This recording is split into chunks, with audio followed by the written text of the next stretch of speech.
Y al verse la pregunta, ¿de qué países o de qué estado o de qué lugar del mundo se recibe más influencia? ¿De los vecinos o de algún lugar muy poderoso que está mucho más lejos que nuestros vecinos? ¿Recibimos más Influencia. influencia de Yo creo que Bolivia o de Estados Paraguay Unidos. o de Estados Chile Unidos.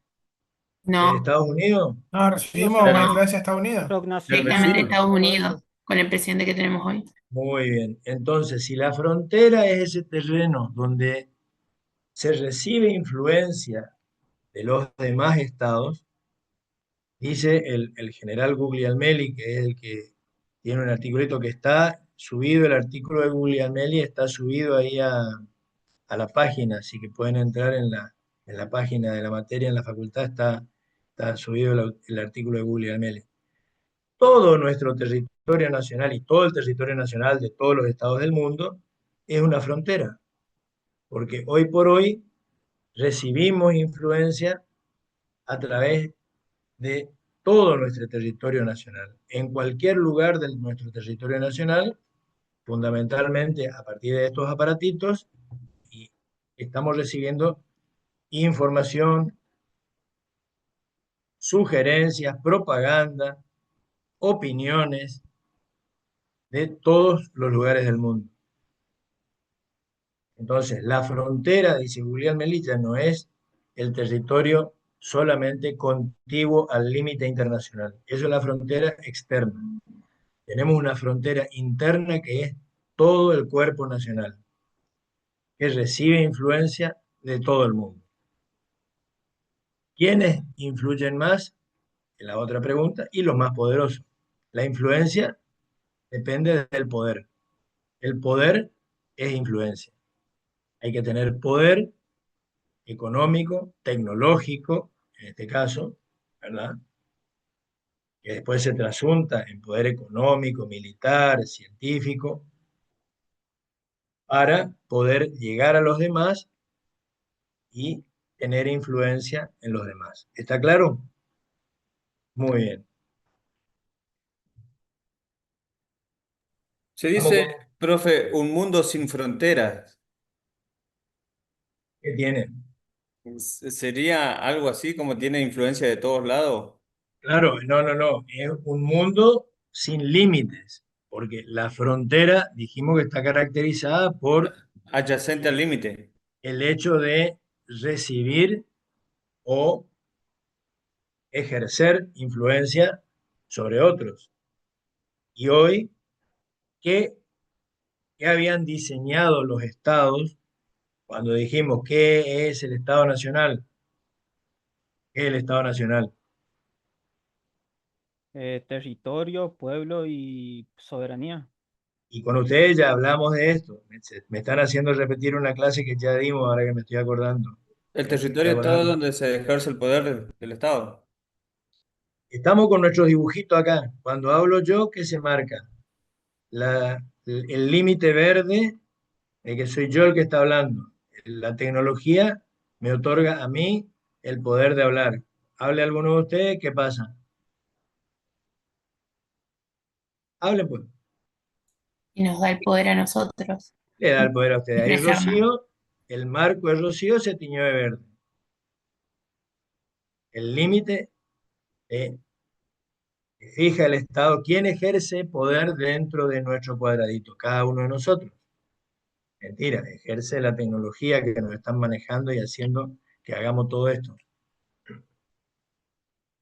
El Estado controla teóricamente todo lo que ocurre, eso es soberanía, el poder que está por encima de todo dentro del territorio este en el que estamos cada uno de nosotros, en el que está cada, y ejerce el poder sobre todo lo que está en ese territorio. Ahora, ¿eso es cierto? Cada vez es menos cierto, porque estamos viendo justamente que los límites que antes eran relativamente fáciles de controlar, con el desarrollo tecnológico y científico se hacen cada vez más permeables, cada vez menos posibilidades de controlar la influencia que otros tienen en nuestro territorio y sobre nuestra población. También podríamos decir, nosotros tenemos también facilidades, si quisiéramos hacerlo, de ejercer influencia sobre otros territorios. Bueno, ¿se entiende eso? Sí, profe. En el, yendo al mar, que es una cosa que sí o sí tienen que saber, justamente. Esto que estamos hablando, el poder que los estados ejercen sobre el territorio, se extendía a las aguas inmediatamente cercanas a la costa de cada estado. ¿Sí? Todos los estados reclamaron, desde Adán y Eva, el control de las aguas inmediatamente adyacentes a su costa. ¿Para qué? Para poder impedir que cualquiera llegara hasta mi puerto, hasta mi ciudad, y una vez que estuviera instalado ahí, que amarrara su buque, de repente, en lugar de bajar comerciantes, bajaran soldados, me dispararan un montón de cañonazos y me destruyeran el pueblo. Entonces, para eso yo tenía que pararlos lejos, tenía que tener un control sobre las aguas. Por eso digo que desde la antigüedad se fue discutiendo justamente hasta dónde podía el Estado, cada Estado, controlar las aguas. Porque los otros estados también decían, bueno, está bien, che, vos controlás tu costa, pero yo a X distancia de la costa quiero pasar porque no quiero entrar a tu territorio. Yo estoy pasando nomás. Entonces vos no me podés parar y prohibir que pase. O no me podés venir a atacar con tus barcos sospechando que yo voy a atacar tu pueblo si yo no tengo ningún interés ni en pelearme con vos, ni en conquistar tu territorio, ni en comerciar con vos. Estoy queriendo ir a comerciar allá con el otro vecino. Así que no me moleste. Profe, si una embarcación o un avión entra en territorio de la soberanía de un país, por así decirlo, pero sin permiso, el país tiene derecho a usar toda la fuerza que quiere para frenar, digamos. Pero y sí, pues, ahora el problema, lo que tenemos que aprender aquí es justamente hasta dónde tenemos derecho. ¿Hasta dónde tenemos derecho? En este cuadradito que es mi territorio, mi derecho es absoluto. Sobre el suelo, sobre las aguas que están dentro de estos límites y sobre el espacio aéreo. Eso lo van a ver bien cuando vean justamente navegación y aeronáutica. Mi soberanía territorial abarca también la del espacio aéreo. Pero acá, antes de meternos en esos líos, hablemos de las aguas, del mar. La humanidad entonces discutió durante siglos hasta dónde llegaba el poder del Estado ribereño. Para hacerla corta, la discusión terminó en 1982. Se firmó en Jamaica la Convención de Naciones Unidas sobre Derecho del Mar, denominada también Carta de Jamaica, porque se firmó en Jamaica. Es fruto de la tercera Convención de Naciones Unidas sobre Derecho del Mar. Allí se determinaron todas las jurisdicciones en todos los mares del mundo. No quedó ninguno sin regular. ¿Qué distancias tienen que conocer, saber, dominar y pregunta de examen? En la superficie, desde la costa, hay primero el mar territorial, segundo la zona contigua, tercero la zona económica exclusiva y después de eso mar libre. En el lecho y en el subsuelo del mar tenemos la plataforma continental y después los fondos marinos oceánicos o la zona, como se llama. ¿Sí?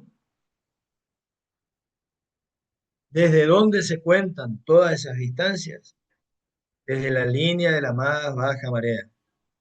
Los que se están por ir ahora al mar y se suelen ir al mar, saben que el mar tiene baja mar y alta mar. Cuando más se retira el mar, baja mar, desde ahí se cuentan todas estas distancias, cuando el mar está más lejos de la costa. Todo lo que está, eso se llama línea de ribera o línea de base. Todo lo que está, las aguas que están dentro de la línea de base son aguas interiores. Las aguas interiores son exactamente igual que el territorio del país. En las aguas que se cuentan a partir de la línea de base, tenemos mar territorial que mide 12 millas, zona contigua que mide otras 12 millas, va hasta la 24, y zona económica exclusiva que va hasta las 200 millas. Y después de eso, alta mar. En el mar territorial, la soberanía del Estado ribereño es absoluta. El Estado ribereño puede disponer, no puede prohibir el paso, pero sí puede disponer y reglamentar la navegación en el mar territorial. Solo está permitido, el único derecho que tienen los estados, los buques de otros estados, es el de paso inocente. ¿Qué es el paso inocente? Está definido en la convención, puede ser pregunta de examen, así que estudienlo. Es la navegación ininterrumpida y sin afectar el orden ni la seguridad del estado ribereño. O sea, en el mar territorial, los buques extranjeros pueden navegar, pero no se pueden detener, salvo avería, por supuesto, salvo si tienen un accidente, se rompen o pasa algo. Y si no, no pueden interrumpir la navegación. Y no tienen que desarrollar ninguna actividad susceptible de afectar la seguridad o el orden del estado ribereño. Eso hasta la milla 12. ¿Sí? De la milla 12 a la milla 24 es la zona contigua. Allí ya la competencia del estado ribereño se achica. Solamente tiene jurisdicción en aspectos sanitario, aduanero, de inmigración y fiscal.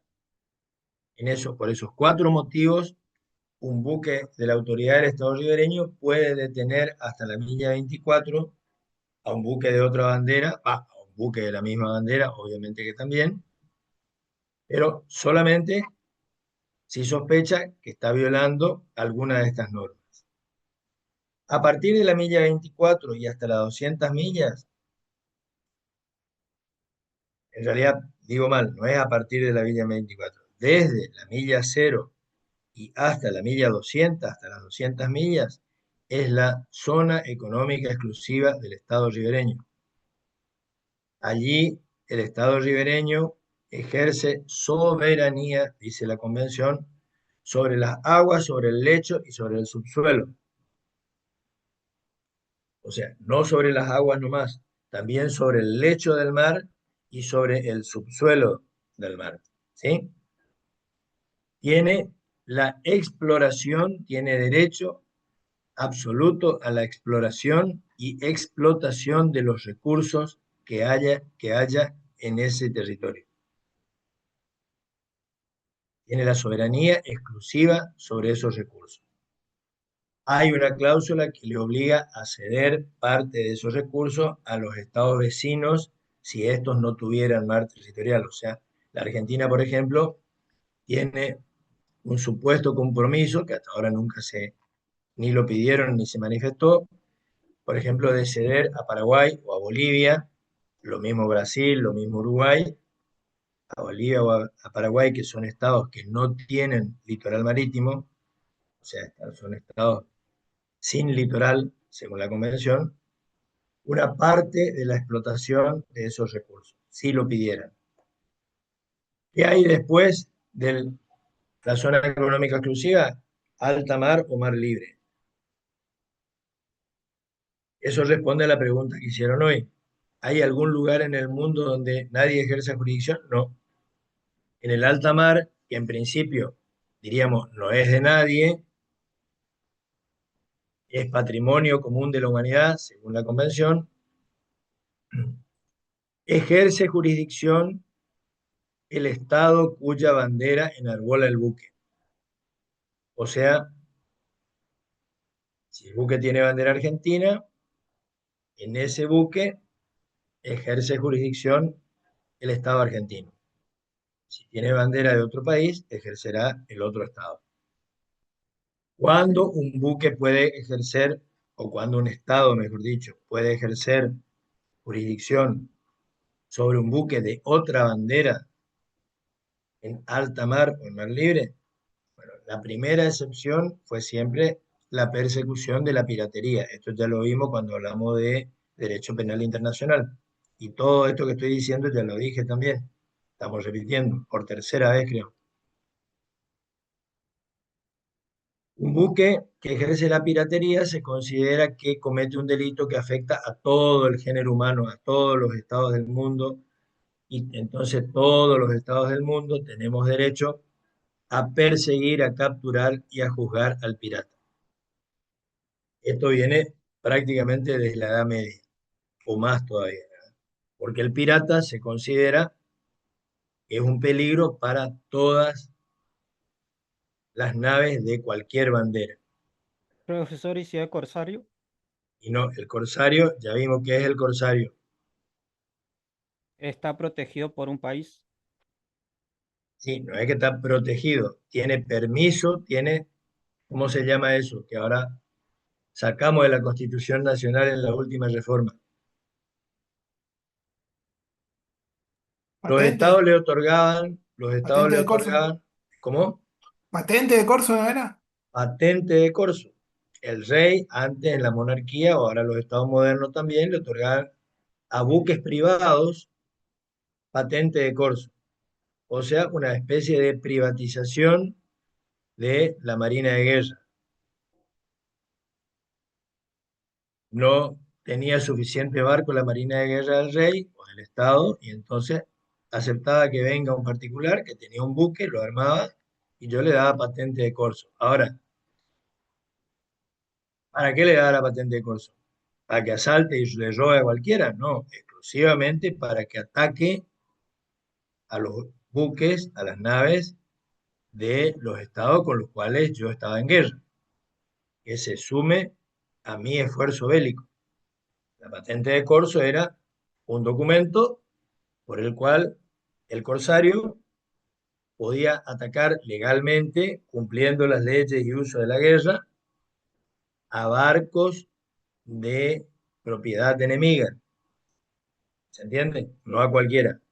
Entonces, el corsario no era de ninguna manera un peligro para todos los buques que andaban circulando, solamente era peligroso, igual que un buque de guerra del otro estado, para los estados enemigos. ¿Se entiende? Muy bien. Además de la guerra, además del corsario, está también como excepción la persecución ininterrumpida, que era la persecución ininterrumpida, la persecución que comienza en las aguas territoriales de un estado, en el mar territorial, la zona contigua, la zona económica exclusiva, y si el buque infractor huía y se metía en el alta mar, mi nave puede perseguirlo y atraparlo en alta mar y ejercer jurisdicción sobre él. ¿Se entiende? Eso se amplió ahora, hay unas cuantas convenciones más que permiten el ejercicio de la jurisdicción en caso de tráfico de droga, tráfico de armas, emergencia sanitaria como fue la del COVID. Hay una serie de convenciones, pero no vamos a entrar en eso porque no terminamos nunca. En principio, el principio es que en alta mar ejerce jurisdicción el Estado cuya bandera enarbola el buque, salvo las excepciones históricas y las nuevas que hay. Nuevas, digo, ya tienen 20, 30, 40 años, no son tan nuevas. Debajo, en el terreno, en el suelo, está la plataforma continental y fuera de la plataforma continental de los estados, el alta mar. Y la plataforma continental es un concepto que, como el dulce de leche y el colectivo, dicen los muchachos, es un invento argentino.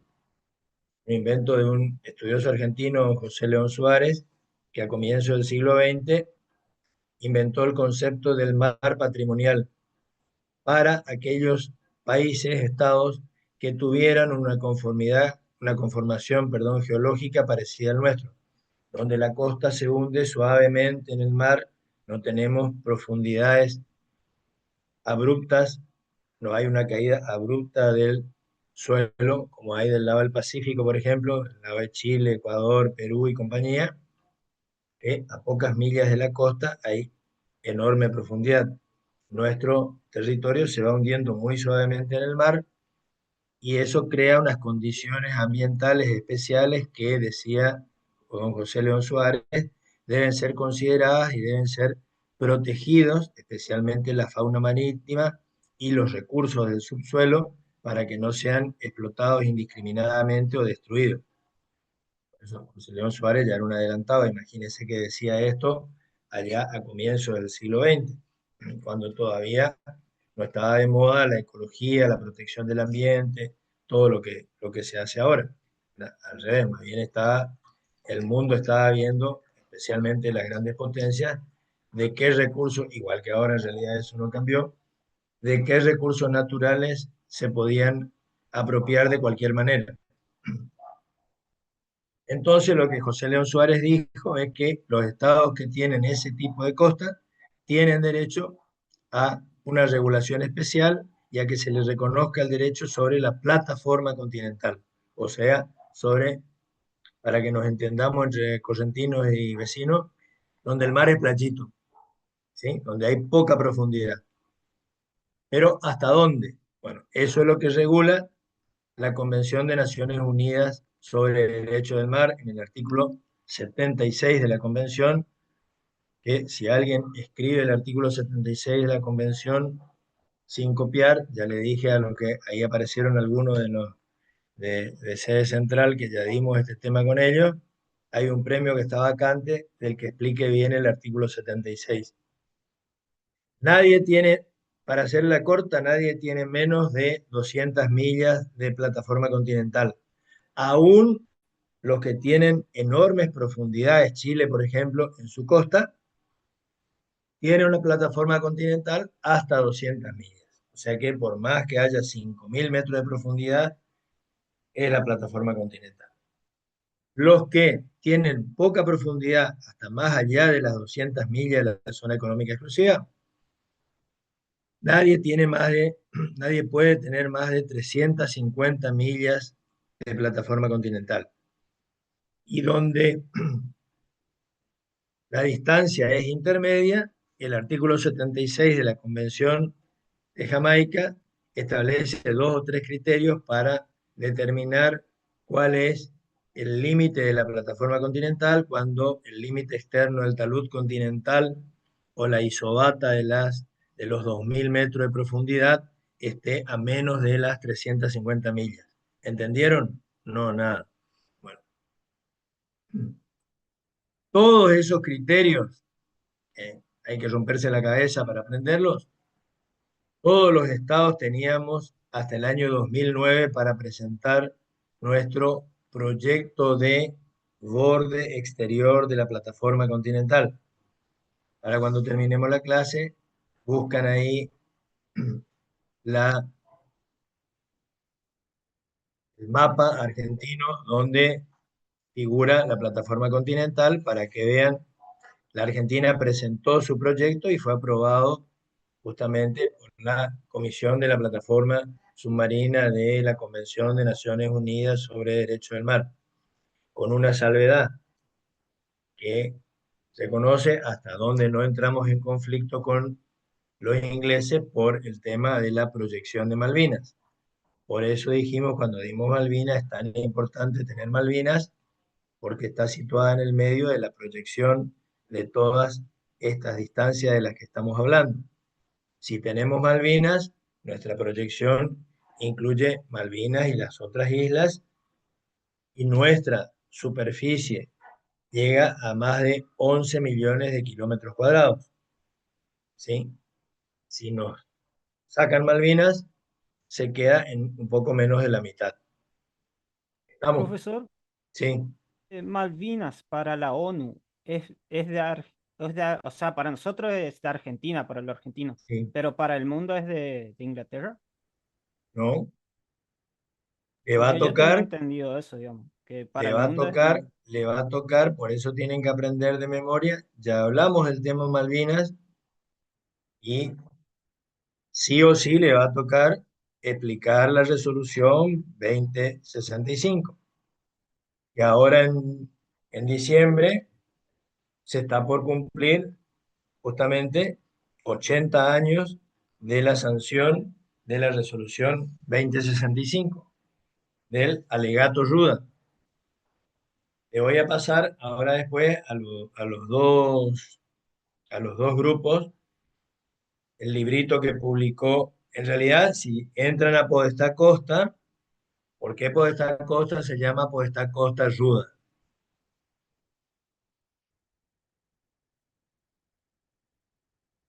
Chan, chan. ¿Por la Ruda Macho? y debe ser el apellido, profe. ¿El apellido de quién? Del número 9 de estudiante, ahora que hizo, le dio la espalda a Rosario.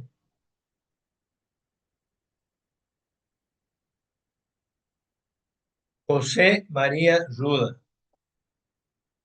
argentino, fue de todo, fue ministro de Relaciones Exteriores, experto. Fue el hombre que hizo el famoso, fue presidente, fue miembro, juez de la Corte Internacional de Justicia y llegó a ser presidente de la Corte Internacional de Justicia. Fue uno de los argentinos, perdón, espera, voy a atender el teléfono.